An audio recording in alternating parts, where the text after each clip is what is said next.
Avant le début de la préparation, j'effectue une friction des mains avec du gel hydroalcoolique pendant 30 secondes. Après avoir désinfecté mon plan de travail, je vérifie les éléments avant de préparer mon soin. La nature de la solution à injecter, la limpidité de la solution, les dates de péremption sur tous les éléments, la présence de bouchons protecteurs sur tous les éléments et l'intégrité de l'emballage. J'ouvre l'emballage de la poche.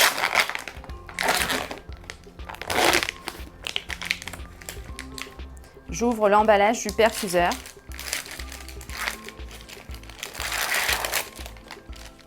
Je vérifie que la prise d'air est bien fermée.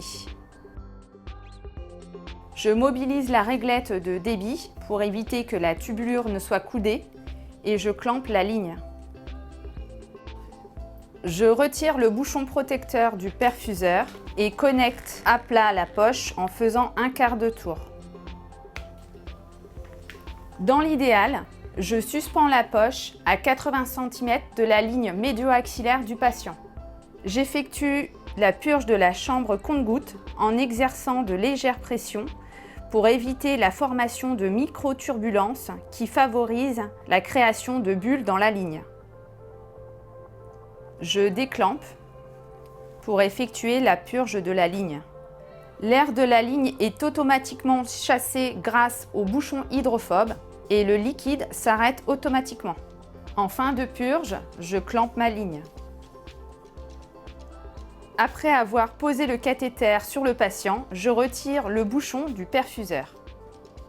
Le pas de vis Lure-Lock est composé de deux parties, une partie fixe et une partie avec une bague mobile qui permet de sécuriser la connexion au niveau du cathéter. Un demi-tour suffit pour sécuriser la connexion.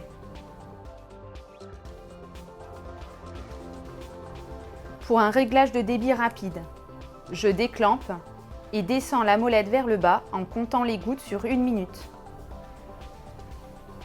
Pour un réglage de débit lent, je déclampe progressivement en remontant la molette et en comptant les gouttes sur 1 minute. 15 à 20 minutes après mon premier réglage, je vérifie que mon débit est correct. Dans le cadre d'une perfusion longue, je déplace ma réglette pour éviter que la tubulure ne se coude. Et je règle le débit en comptant les gouttes sur 1 minute. En fin de perfusion, clampez la molette. Éliminez selon le protocole habituel de l'établissement. Vous pouvez également éliminer en bloquant la pointe du perfuseur dans l'encoche prévue à cet effet.